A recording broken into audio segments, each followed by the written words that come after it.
오랜만에 11시 30분 예배 드리는데 소미가 예수 예수 찬양을 이렇게 따라서 하더라고요. 그래서 이런 소중한 모습을 여러분들만 보고 계셨구나. 좀 질투도 나고 좀 아쉬움도 있었는데 소미가 오늘 노래 찬양 같이 해줘서 저한테 오늘 되게 의미 있는 시간이 될 것 같습니다. 네, 오늘 본문은 저희가 잘 알고 있는 그 사건의 말씀입니다. 앞서 불렀던 찬송가의 그 가사 속에 있었던 사건입니다. 한밤중에 천사가 베들레헴에 있는 목자들에게 나타나서 아기 예수님이 태어나실 것을 예언해줬고 또 그것을 들은 목자들이 급히 달려가서 아기 예수님을 찾았다라는 그 사건입니다. 이 사건의 말씀을 본문을 통해서 저에게 주셨던 은혜를 같이 나누고자 합니다. 먼저 8절 말씀을 제가 읽어보겠습니다. 그 지역에서 목자들이 밤에 들에서 지내며 그들의 양떼를 지키고 있었다. 아멘. 8절에서는 오늘의 사건이 일어난 시간, 때와 장소와 그리고 또 등장하는 인물들을 알 수 있습니다. 먼저 8절에서는 그 지역에서라고 장소를 알려줍니다. 1절부터 7절까지 있었던 사건이 베들레헴에서 있었습니다. 그래서 오늘의 사건은 베들레헴 지역에서 일어난 일이었습니다. 그 베들레헴 지역에서 목자들이 밤에 양떼를 지키고 있었습니다. 그래서 등장인물은 목자들입니다. 목자들은 대단한 사람들은 아니었습니다. 아니, 오히려 사회적으로 낮은 계층의 사람이었습니다. 낮은 계층이라고 하면 그 당시에 한 하위 50% 정도, 60% 정도 해당한다라고 합니다. 그러니까 평범하거나 혹은 조금 사회적으로 낮은 위치에 있는 사람들이 목자들이었습니다. 어떤 면에서 평범한 사람들이라는 면에서 저희와 비슷하기도 합니다. 목자들의 일은, 그들의 업무는 양을 돌보는 일이었는데 자신들의 양을 돌보기도 했지만 그것보다는 주로 상인들이 소유하고 있는 상인들의 양을 돌보기도 했고 또 고위직에 있는 사회적으로 부유한 사람들의 재산, 그들의 양을 돌보는 일이었습니다. 여러분, 우리도 다른 사람들의 것을 많이 돌보는 일을 하는 것 같습니다. 그 회사는 저희 것이 아니죠. 사장님의 것입니다. 그리고 또 학교에서 가르치는 일은 부모님들의 또 아이들입니다. 또 저희가 관리하는 그 건물이나 공간은 저희들의 것은 아닙니다. 저희들의 것을 아닌 일을 한다는 면에서 또 목자들은 저희와 이렇게 닮아 있다라고 볼 수 있습니다. 근데 그 목자들이 밤까지 일을 했습니다. 그러니까 야근을 했습니다.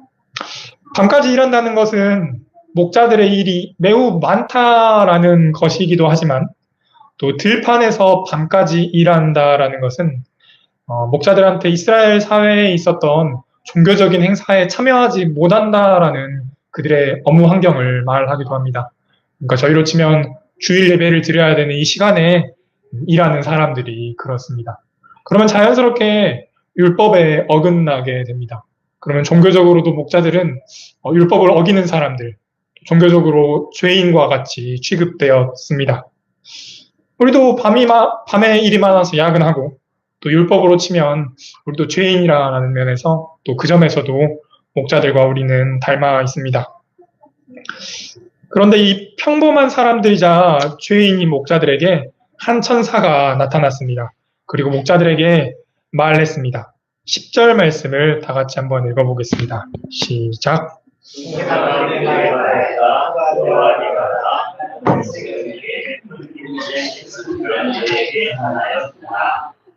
아멘.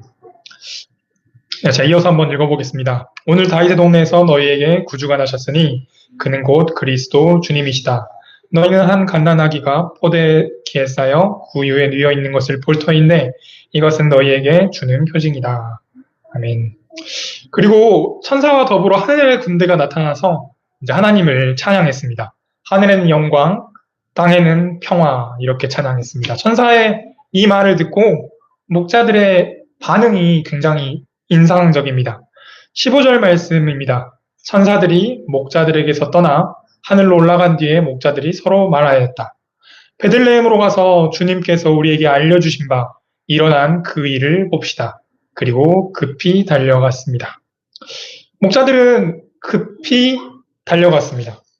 기쁜 소식을 듣고 그 소식에 걸맞게 달려갔습니다. 여러분은 기쁜 소식을 들으면 달려가시나요?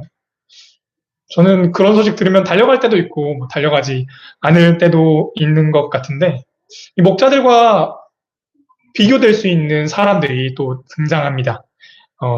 동방 박사들이 별을 보고 유대인의 왕을 찾아갔던 그 본문의 말씀인데 이제 유대인의 왕이니까 당연히 왕궁에 있다라고 박사들이 찾아갔을 때 헤롯 왕을 만납니다. 헤롯 왕은 율법학자들과 대제사장을 불러서 왕이 어디에 태어날 건지를 물어봅니다.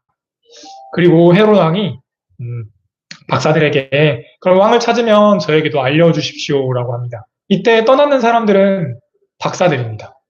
정작 하나님의 말씀을 잘 알고 전하는 대제사장 그리고 율법학자들 그리고 이 땅의 진짜 왕이었던 헤롯 왕은 떠나지를 않습니다. 목자들은 떠났는데 평범한 사람들은 떠났는데 오히려 하나님을 더 알고 있다라는 사람들이 떠나지 않았습니다. 16절에서 이제 급히 달려간 목자들은 요셉과 마리아가 구유에 누워있는 아기를 찾아냈습니다. 그래서 급히 달려간 사람들은 이렇게 예수님을 찾아냅니다. 그것은 평범한 사람들에게 이 천사가 알려준 기쁜 소식이 그만큼 절실했다라는 것입니다. 그들에게 복음이 얼마나 갈급했냐라는 것입니다. 여러분 언제 급히 달려가시나요? 우리가 원하는 것들, 그렇게 간절히 원하는 것들이 있을 때 우리가 급하게 달려갑니다. 그리고 바라는 것들이 있을 때 급하게 움직입니다. 그래서 급히 달려가는 사람들은 예수님을 찾아냅니다. 여러분들은 그러지 않으시겠지만 저는 이 말씀을 보면서 좀 많이 찔림이 있었습니다. 왜냐하면 이렇게 하루를 놓고 봤을 때 제가 예수님을 그렇게 급하게 찾지는 않는 것 같았습니다. 부끄럽지만 나중에 시간이 있을 때 예수님 찾자, 그때 말씀 보자. 지금은 당장 나한테 주어진 이 급한 일들을 먼저 해결하자라고 했던 저의 그 생각들이 이 말씀을 보면서 조금 부끄러웠습니다. 그래서 저도 그리고 성도님들도 예수님을 찾는 일에 목자들처럼 급히 달려가시기를 바랍니다. 네, 다음으로는 이 사건이 일어난 이 장소를 주목해 주시기 바랍니다. 이곳은 베들레헴이었습니다. 이 베들레헴에서 오늘의 사건이 있었습니다. 그리고 베들레헴이라는 지역 안에 있는 이 구유가 있었습니다. 베들레헴의 뜻은 떡방앗간이라고 합니다. 그리고 구유는 말의 밥그릇입니다. 베들레헴 속에 구유가 있었습니다. 떡방앗간 속에 밥그릇이 있었습니다. 그리고 그 밥그릇인 구유에는 아기 예수님이 계십니다. 이것은 떡방앗간에 있는 밥그릇에 계시는 예수님, 곧 예수님이 밥그릇에 계시는 밥과 같다라는 것입니다. 예수님은 이 땅에 처음 오신 그 순간이 바로 이 순간이었습니다. 그런데 처음 오신 그 순간에 계시는 장소를 택하실 때 바로 이곳 베들레헴의 말 밥그릇을 택하셨습니다. 저희가 생각해보면 시작을 굉장히 중요하게 여깁니다. 처음과 시작에서 그 주는 의미를 크게 저희가 받아들일 수 있습니다. 처음 세상에 태어난 날을 저희가 생일이라고 해서 기쁘게 축하합니다. 또 결혼기념일은 부부가 되는 첫날입니다. 곧 있을 1월 1일은 그 해 첫날이고요. 영화는 5분이 중요하다고 합니다. 처음 시작 5분. 이 5분에 관객들의 시선과 마음을 끌어당기는 것. 그 시작 5분이 중요하다라고 합니다.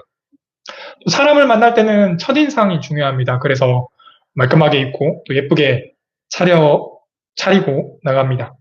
예수님도 마찬가지셨습니다. 세상에 오시는 그 첫 모습이 고민이 되셨을 것입니다. 어디에 가지? 어떻게 가지? 어느 곳에 가지? 그렇게 고민하셨을 것입니다. 왕궁의 침대가 좋을지 아니면 따뜻한 호텔방이 좋을지 고민하셨을 것입니다. 그러다가 이 베들레헴의 구유를 선택하셨습니다.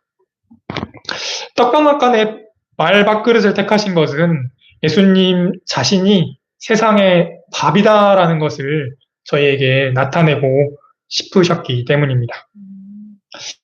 그렇다면 밥그릇 속에 있는 그 밥은 우리에게 어떤 의미일까요? 예수님께서 무슨 말씀을 하고 싶으셨기에 첫 그 순간을 말밥그릇을 택하셨을까요? 밥은 크게 세 가지를 의미합니다. 첫 번째로는 우리가 잘 알고 있는 양식입니다. 밥을 먹어야 우리가 살아가는데 필요한 에너지와 영양분과 힘을 얻습니다. 만약에 잘 먹지 못하게 될 때에는 그게 짧은 시간에는 괜찮지만 길어진 때에는 우리 몸의 기능이 조금 저하되기도 합니다. 그래서 우리는 밥을 잘 먹어야 된다라고 합니다. 그리고 예수님께서는 또 성장하셔서 공생애를 이루실 때 이렇게 말씀하셨습니다. 내가 생명의 빵이다. 내게로 오는 사람은 결코 줄이지 않고 나를 믿는 사람은 다시는 목마르지 않을 것이다.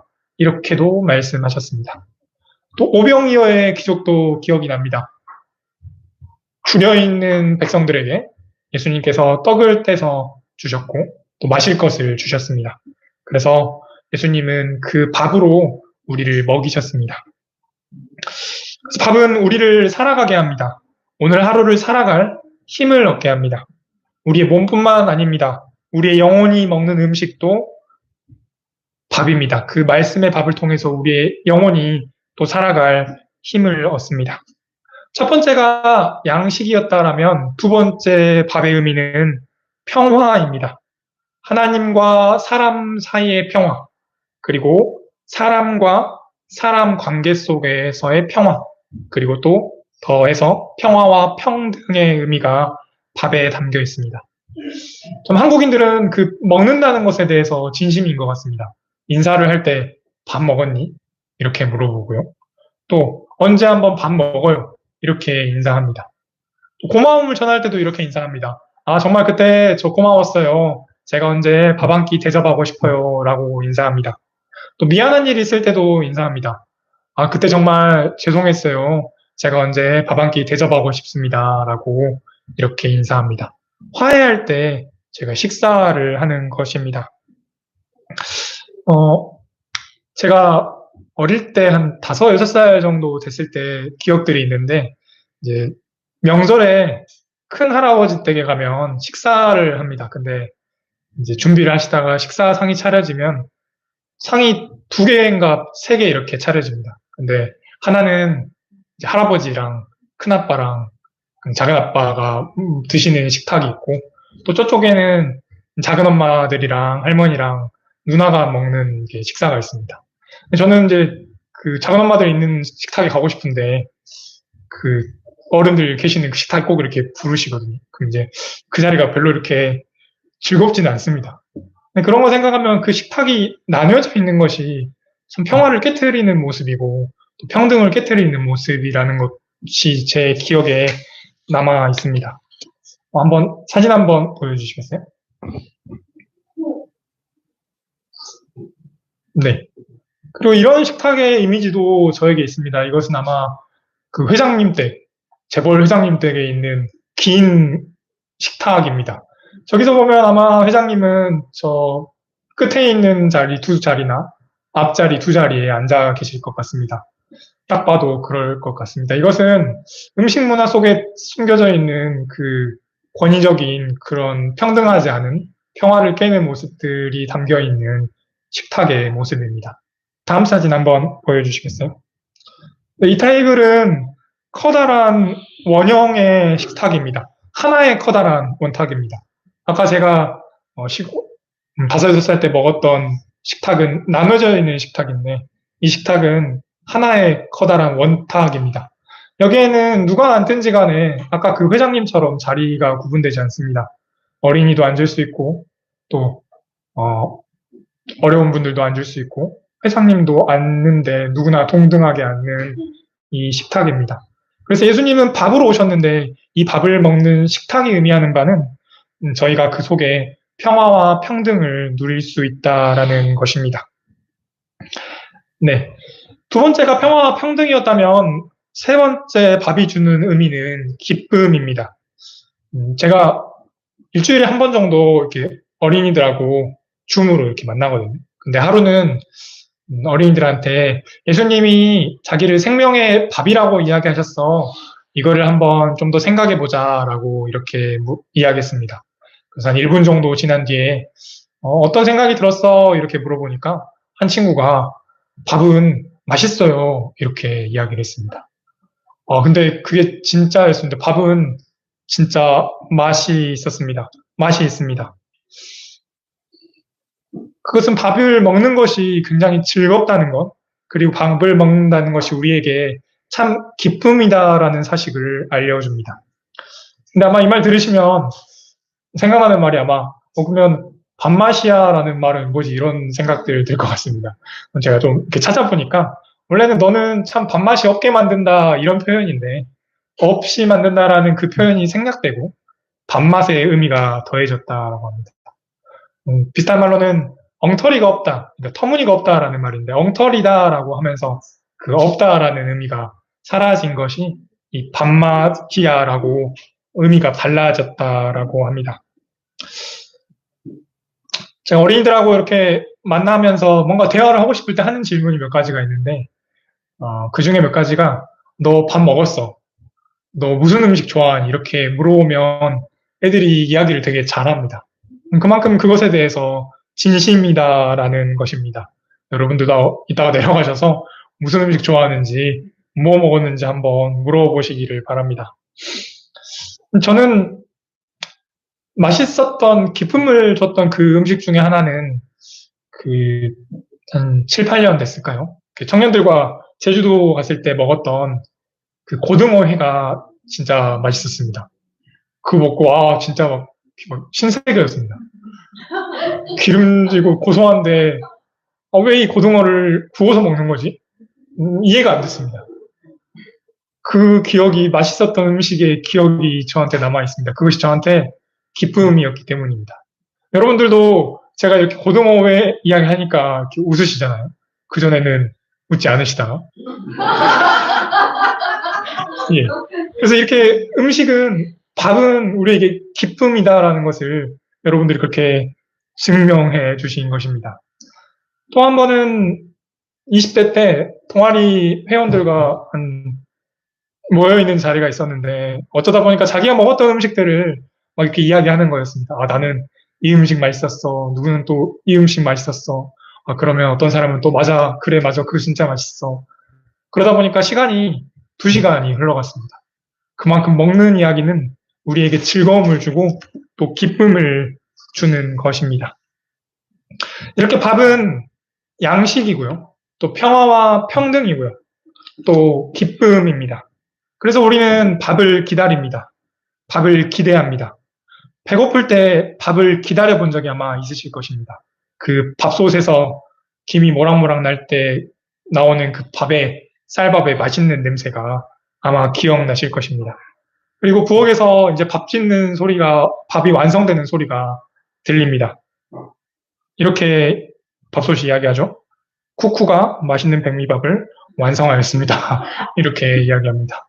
그 소리가 진짜 기대했던 그 마음을 없애줍니다. 그만큼 밥이 기대가 되고 또 힘이 나게 하고 화해하게 하고 참 맛있는 그것을 줍니다. 우리가 그 밥을 기다렸던 것처럼 이 이스라엘 사람들도 예수님을 기다렸습니다. 그리고 밤이 가장 길었던 그 밤에 바로 그 밥이신 예수님께서 아기의 모습으로 태어나셨던 것입니다. 그날을 기념하는 날이 바로 저에게 이틀 뒤 성탄절입니다. 이 밥이신 예수님이 오신 이 시점, 이 사건의 순간이 바로 하나님 나라가 시작되는 시점입니다. 이제는 머릿속으로 건축 설계도를 한번 생각해 주십시오. 하나님 나라는 건물과 같습니다. 엄청 아름답고 또 크고 자세하게 보아도 예쁜 그 건물과 같습니다. 저는 기억나는 건축물 하면 한 두 가지 정도 있는데, 하나는, 지난달에 이제 장모님이랑 목사님이랑 제주도 가서 그 방주교회라고 하는 물 위에 떠 있는 것 같은 방주의 모습으로 있는 교회가 저한테 되게 인상적입니다. 거기서 김양수 집사님이랑 사진 찍었고, 그 건축가도 공부하게 되니까 더 즐거움도 있더라고요. 두 번째 건물은 한 3주 전이었을까요? 목자님들과 서울 갔었는데, 이제 용인 고속도로 지나갈 때쯤 되니까, 저 앞쪽에 뭔가 그 롯데월드 같이 생긴, 롯데타워 같이 생긴 건물이 있더라고요. 근데 가까이 가니까 진짜 롯데타워였습니다. 그래서 롯데타워 언젠가 저는 한번 그 건물 진짜 들어가 보고 싶습니다. 어떻게 생겼는지, 또 그 위에 올라가면 전망대가 있는데, 그 전망대에서 바라보는 광경은 어떨지 한번 살펴보고 싶습니다. 네, 한번 그 다음 사진 한번 보여주시겠어요? 네, 롯데타워입니다. 제가 언제 한번 가보고 싶고 한국을 대표하는 그 건물입니다. 외국인들이 한국에 여행 오면 이 롯데타워는 필수적으로 들른다라고 합니다. 네, 한 번 더 넘겨주시겠어요? 근데 이 롯데타워를 건설하기 위해서는 이런 설계도가 필요합니다. 설계도가 필요한데 아마 층마다 설계도가 있을 것이고 또 어디에서 보느냐에 따라서 다른 설계도가 있을 것입니다. 왼쪽으로 보면 아마 저런 설계도가 종이로 있으면 종이가 굉장히 많이 장수가 있을 것입니다. 또 요즘에는 저렇게 오른쪽에 있는 3D 이미지로 설계도를 만든다라고 하는데 저 이미지의 설계도로 보면 아마 저장 용량이 굉장히 커질 것입니다. 그래서 아름다운 건축물을 짓는 데는 굉장히 많은 양의 설계도가 필요합니다. 제 대학교 선배 중에 허동선이라는 건축학과 형이 한 명 있습니다. 그 형이 영종도에 있어서 제가 한번 놀러 간 적이 있는데 무슨 일 하냐라고 이렇게 물어봤더니 컴퓨터를 이렇게 딱 켜면서 자기는 인테리어랑 건축 설계도를 저게 보이는 3D 이미지로 만드는 일을 한다라고 했습니다. 그래서 그걸 자세히 보니까 이 3D 이미지 속에 들어가서 어떤 각도에서 어떤 방향으로 보느냐를 다 볼 수 있더라고요.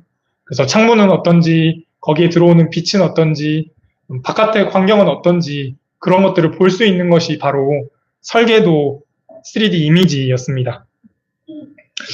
설계도는 그런 것입니다. 건물의 특징들을 담아내고요. 또 이 건물들이 어떻게 만들어지는지를 담아냅니다. 하나님 나라가 진짜 아까 그 롯데타워라면 롯데타워를 만드는 저 설계도는 구약 성경과 같습니다. 구약 성경에는 하나님의 나라가 어떠한 특징을 가지고 있는지, 또 하나님이 다스리는 특징들은 어떻게 드러나는지, 하나님의 백성은 어떤 백성인지를 나타내고 있기 때문에 구약 성경이 설계도와 같습니다. 그 설계도에는 아까 말씀드린 대로 생명의 답인 하나님 나라가 있고, 또 평화의 하나님 나라가 있고, 또 기쁨의 하나님 나라가 있습니다. 그런데 여러분, 이 롯데타워 설계도가 롯데타워일까요? 네, 아니라고 잘 알고 계실 것입니다. 이 롯데타워 설계도는 설계도이지 롯데타워가 아닙니다. 건축물의 설계도는 설계도이지 건축물이 아닙니다. 설계도라는 것은 우리의 머릿속에, 우리의 생각 속에, 또 우리의 상상 속에, 우리의 꿈 속에, 이상 세계 속에 있습니다. 그래서 설계도 자체만으로는 건축물이 아닙니다. 건축물의 특징들을 담아내고 있지만 아직 현실로 이루어지지 않은 것입니다. 그렇다면 현실 속에 있다라는 것은 어떤 것일까요? 현실 속에 있다라는 것은 이 설계도를 따라서 건축물을 짓는 그 벽돌 하나를 올리는 것입니다. 철근을 하나 심는 것이고요. 또 주춧돌을 만드는 것입니다. 그때 비로소 저 설계도 속에 있었던 건물의 공사가 시작됩니다. 현실 속에서 이루어지기 시작합니다. 저는 예수님이 밥이라는 사실, 그리고 그 밥의 특징들이 하나님 나라의 설계도에 담겨져 있다라는 것을 다루었습니다. 근데 이 두 가지가 연결이 됩니다. 오늘 본문에서 16절에서 아기 예수님이 구유에 누워 계셨습니다. 아기 예수님의 탄생 장면을 나타냅니다. 근데 예수님은 하나님 나라를 실현하시는 분이십니다. 하나님 나라는 하나님의 다스림, 하나님의 통치와도 같은데 하나님의 통치는 고아와 과부들을 가엾게 여기시는 통치이고 또 백성들을 가엾게 여기시는 그 다스림입니다. 근데 이렇게 다스림이라고 하면 우리가 머릿속에 그림이 쉽게 그려지지가 않습니다. 그런데 예수님께서 이 땅에 오셔서 그 하나님 나라의 통치를 보여주셨습니다. 죄인들을 깨끗하게 하셨고요. 또 병자들을 낫게 하셨고 과부의 아들을 살리셨고 또 죄인들과 세리들과 함께 밥을 드셨고 귀신을 쫓아내심으로 악의 세력에서 승리하셨습니다. 그런 면에서 보면 예수님은 하나님 나라의 통치를 이 땅에서 실현함으로 우리에게 눈으로 볼 수 있도록 보여주시는 분이십니다. 그래서 하나님 나라는 예수님 자신과도 같습니다. 왜냐하면 하나님 나라는 예수님을 통해서 실현되었기 때문입니다. 하나님 나라의 설계도가 있었습니다. 이제 그 설계도가 진짜 건물이 되는 것이 하나님 나라가 시작되는 것입니다. 하나님 나라가 진짜 현실에서 있으려면 실체가 있어야 합니다. 그 실체는 물질입니다. 그 물질은 사람의 몸입니다. 그래서 예수님이 하나님 나라를 우리 삶 속에, 우리의 세상 속에 실제로 보여주기 위하셔서 물질을 사용하셨습니다. 아기의 몸, 그 아기의 몸으로 이 세상 가운데 태어나셨습니다. 아기라는 사람의 몸, 그 육체라는 물질을 입고 이 세상에 태어나셨습니다. 이상세계, 생각세계 속에 꿈꾸는 현실이, 죄송합니다. 그 꿈이 현실로 들어와야 그 생각이 정말 이루어집니다. 생각과 꿈이 현실을 만나야 합니다. 현실이라는 물질 세계 속에서 이루어져야 합니다. 저는 어린이 교회를 꿈을 꿉니다. 그 꿈을 꾸면서 글로 어린이 교회는 어떤 것이다 이렇게 적어봤습니다. 그것은 저한테 어린이 교회라는 설계도와 같습니다. 근데 그것은 어린이 교회 자체는 아니죠. 어린이 교회가 현실이 되려면 제가 어린이들을 가운데 모아놓고 어린이들에게 집중하고 그들을 사랑하는 것이 제가 적어놓은 그 어린이 교회의 설계도가 실현되는 것입니다. 근데 하나님 나라가 그렇게 큰 건축물이라면 우리 공동체에게 주어지는 것은 아마 방 하나 정도, 그리고 그 화장실 하나 정도가 될 것 같습니다. 슬기교회에 주어진 그 방 하나, 그리고 성한 비전교회에 주어진 그 건축물의 방 하나에 해당할 것입니다. 그러면 또 저희 개인에게 주어지는 것은 이 방에 달려있는 문 손잡이 하나, 문 하나, 그리고 창문 하나 정도가 저희에게 주신, 참여할 수 있도록 해주신 그 하나님 나라일 것입니다. 그리고 저희에게 주어진 그 방 하나의 벽돌들을 올리는 것이 아마 저희들의 비전위원회가 될 것 같고, 또 남성교회가 될 것 같고, 또 삶의 교회나 또 교육부서가 될 것입니다. 그 벽돌 하나가 우리의 직장에서의 하나님 나라가 될 것이고요. 또 우리 가정에서의 하나님 나라, 또 공동체에서 벽돌을 쌓는 일이 해당할 것입니다. 마지막 구절만 한번 다 같이 읽어보겠습니다. 누가복음 2장 40절입니다. 아기는 자라나면서 튼튼해지고 지혜로 가득 차게 되었고 또 하나님의 은혜와 그와 함께 하였다. 아멘. 근데 구유에 놓여 있는 아기는 자라갔습니다. 이 자라갔다는 단어를 기억해 주시기를 바랍니다. 예수라는 하나님 나라는 자라가는 하나님 나라입니다. 예수님께서 또 마가복음 4장에서 말씀하시기를 하나님 나라는 겨자씨 한 알과 같다라고 말씀하셨습니다. 겨자씨 한 알은 작습니다. 그러나 거기서 씨앗이 나고 줄기가 자라며 나무가 됩니다. 그래서 하나님 나라는 자라가는 나라입니다. 오늘 하나님 나라는 예수님의 탄생으로 아기가 구유에 놓여 있는 것으로 시작되었습니다. 그것은 설계도라는 하나님 나라가 벽돌 한 장이 되어서 쌓이는 것과 같습니다. 그런데 여러분 꼭 기억해 주시기를 부탁드립니다. 벽돌 하나를 쌓는 것으로는 끝나지 않습니다. 하나님 나라는 자라가는 나라입니다. 이 벽돌 하나에 꾸준히 벽돌들이 쌓여갑니다. 아기 예수님이 자라나셨던 것처럼 하나님 나라는 자라갑니다. 현실 속에서 설계도가 되는 그 건축물이 되는 시작도 중요합니다. 그리고 동시에 또 벽돌이 계속해서 쌓여져 자라가는 건물들이 완성해 나가는 그 진행 중이라는 점도 중요합니다. 우리가 하나님의 사역에 참여하고 있는 그 영역들도 자라가고 있습니다. 슬기교회 공동체가 자라가고 있고요. 또 성안비전교회가 자라가고 있습니다. 비전위원회도 자라가고 있습니다. 남성교회도 여성교회도 자라갑니다. 우리 삶의 교회도 자라갑니다. 어린이교회도 청소년부서도 자라갑니다. 그리고 우리 각자에게 주어진 내 삶의 하나님 나라도 자라갑니다. 우리의 가정도 하나님 나라가 되어서 자라가고 있습니다. 그런데 우리가 그것을 노력하기는 하지만 자라나게 하시는 분은 하나님이십니다. 그러고 보면 정말 자라나는 것들은 우리의 힘으로 자라나게 하기 어려운 것 같습니다. 저도 시골에서 야채들에게 물을 주지만 그리고 햇빛을 쬐게 하지만 정말 돌아보면 그 식물이 자라나게 하는 것은 하나님이신 것 같습니다. 물도 하나님이 주셨고 또 햇빛도 하나님이 주셨기 때문입니다. 우리 아이들도 마찬가지입니다. 저는 온전하게 육아를 해본 적은 없지만 돌아보면 이 아이들을 자라나게 하시는 분이 진짜 하나님이십니다. 그래서 하나님 나라를 자라나게 하시는 분도 하나님이십니다. 네, 말씀을 한번 정리하고자 합니다. 예수님은 베들레헴에 있는 구유에 오셨습니다. 떡방앗간에 있는 밥그릇에 오셨습니다. 그래서 예수님은 밥이십니다. 밥은 양식이었고 또 평화와 평등이었고 또 기쁨이었습니다. 그런데 그 예수님이 하나님 나라와 같습니다. 하나님 나라는 설계도인데 예수님이 그 설계도를 이루시기 위하셔서 아기의 몸, 물질을 가지고 이 땅 가운데 오셨습니다. 그래서 하나님 나라가 시작되었고 또 하나님 나라는 예수님이 자라가시는 것처럼 현재도 자라가고 있습니다.